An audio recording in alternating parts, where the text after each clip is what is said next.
الفانتزي مش بس لعبة، ده اللي بيلعب فيها بقى مشارك فيها كمان.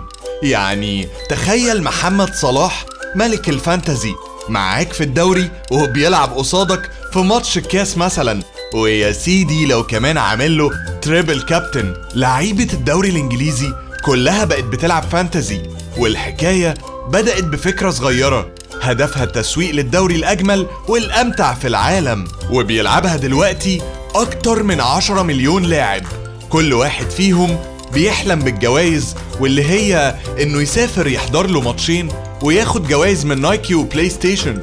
بس الغريب إنك تعرف إن الفانتزي أصلاً ما بدأتش في إنجلترا، وإنها بدأت في أمريكا اللي ما عندهمش كورة أصلاً، وكان اسمه دوري أوكلاند الكبرى لتوقعات بيج سكين، وكان عشان لعبة كرة القدم الأمريكية اللي بيشجعها الأمريكان بس، ومحدش في العالم يعرفها غيرهم.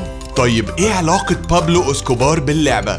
البرنس اللي جنن العالم كله وكان عنده أكبر عصابة لتجارة الممنوعات والسلاح وكل حاجة انت نفسك فيها بيلعبوا فانتزي قبل ما يكون في نت أصلا. اسكوبار كان عامل سيستم رهانات عظيم، وبيبدأ مع كل موسم للدوريات، وكان أبرزها الدوري الإيطالي في مجده طبعا. بس كمان بابلو اتجنن أكتر وقام مجمع فريقين من لعيبة الدوري الكولومبي وراهن على فرقة وأصحابه على فرقة تانية، والماتش كان في مزرعة بابلو اسكوبار. بس للأسف البرنس خسر الماتش وشرب كاسين ودفع الفلوس عشان ما يزعلش صاحبه. نرجع تاني للفانتزي، حكايتها حكاية اللعبة في أمريكا، وبعد انتشارها كانت بتتلعب بشكل أغرب من الخيال. كل يوم الجورنال يجي يقولك انت جبت كام نقطة، ووصلت لرياضة تانية وهي البيسبول عشان الامريكان مالهمش في الكورة. مع بدايات الفانتزي وانها تخرج من امريكا راحت بسرعة على جنة كرة القدم ايطاليا، وفي التسعينات راجل مجنون كورة وعاشق للرهانات اسمه ريكاردو ألبيني، وكان صاحب شركات فيديو جيم، وقتها قرر انه يستحدث نسخة خاصة بالسيريا ايه من الفانتزي بعد ما شاف هوس الامريكان باللعبة. وبعدها بسنين وبالصدفة البحتة اللعبة بقت معروفة في انجلترا بعد ما ايطاليا سبقتها في الاستيراد، وكان بدايتها في برنامج تلفزيوني كوميدي اسمه فانتزي الدوري الانجليزي.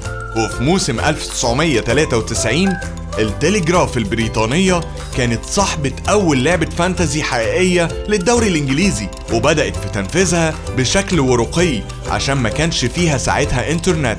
وبعد ما وصل الإنترنت الناس اتجننت أكتر باللعبة واشترتها شركة أمريكية عشان اللعبة تكون جوه كل بيت في العالم دلوقتي، وبقى ليها رعاة كتير وأكترهم نايكي وبنوك وغيرها، والجوائز بقت بشكل مرعب كل سنة. طبعا انت دلوقتي بتسألني احط مين في التشكيلة، اقولك بكل هدوء ابو صلاح ابن الناظر، ومعاه الدبابة هالاند، وما تنساش كل لعيبة نيوكاسل وعليهم الاسطورة ساكا ومارتينيلي.